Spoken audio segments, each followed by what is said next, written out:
We joined Chapelwood, and that was in 1974. When we got here, the children got involved in the choir programs and had lots of friends from school.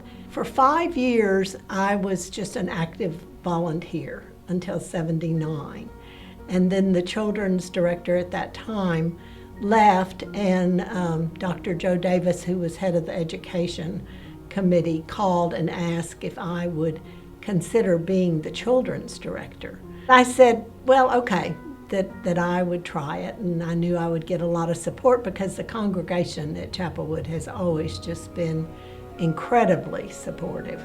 Every part of my own life ultimately has been reflected in some sort of ministry response. My mom died of Alzheimer's when she was 55, and the people that just surrounded us, they became my mother and helped me with my young children.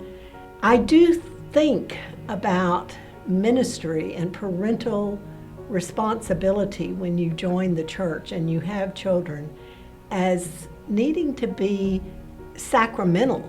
I mean, we can't just expect someone else to come in and teach our children. We have to be there to help support that, just like we promise to give our prayers, our gifts, and our service. I mean, that's a huge component of service. So all of that gets reflected as the years go on, of the commitment. That's how I see it reflected, is how we live out our lives, seeking God's place there and knowing that that's just so important. Teaching children will make a huge difference in your life. It's such an opportunity to really learn the Bible at a very basic level, to see that children really, if nurtured, can choose to follow God's way, and the prayers and the wanting to be in church and so forth is very contagious. And our daughter, with her girls and her son, really emphasized that. But it is a real blessing for our church to have had these wonderful 3 and now 4 generations of families, be part of this church.